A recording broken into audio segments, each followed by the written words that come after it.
Malgré l'annonce récente d'un cessez-le-feu au Moyen-Orient entre les États-Unis et l'Iran, l'évolution des prix des produits pétroliers reste entourée de nombreuses incertitudes. Cette situation mérite d'être expliquée car elle dépasse largement le cadre des décisions prises au niveau national. Cizine Media vous explique pourquoi.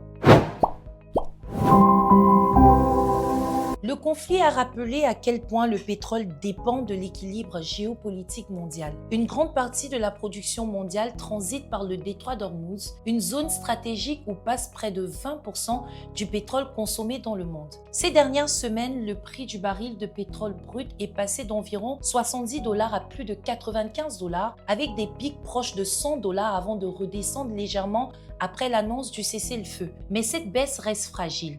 Même lorsque les combats ralentissent, les marchés restent nerveux. Ils réagissent non seulement aux événements, mais aussi à la peur d'une reprise des tensions. Résultat, les prix du baril restent volatiles et peuvent repartir à la hausse sans décision pour autant locale. Pour un pays comme le Cameroun qui importe l'essentiel de ses produits pétroliers raffinés, cette réalité est déterminante. Chaque année, le pays importe plus de 1,5 million de tonnes de produits pétroliers raffinés car sa seule raffinerie nationale, la Sonara, ne fonctionne toujours pas. Le prix du carburant dépend avant tout des cours internationaux, des coûts de transport et d'assurance et de la sécurité des routes maritimes. Cela signifie qu'une hausse éventuelle à la pompe peut être liée à des facteurs extérieurs et pas automatiquement à une décision du gouvernement. Si les prix mondiaux augmentent durablement, l'impact est connu. Transport plus cher, prix des aliments en hausse, pression sur le pouvoir d'achat. C'est pourquoi il est important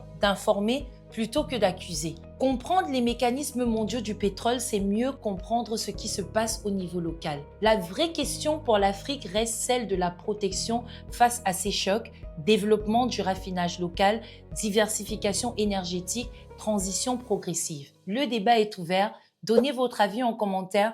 Abonnez-vous et partagez pour plus de décryptage avec Cizine Media. Et surtout, n'oubliez pas de télécharger notre application. À très bientôt pour une autre information essentielle.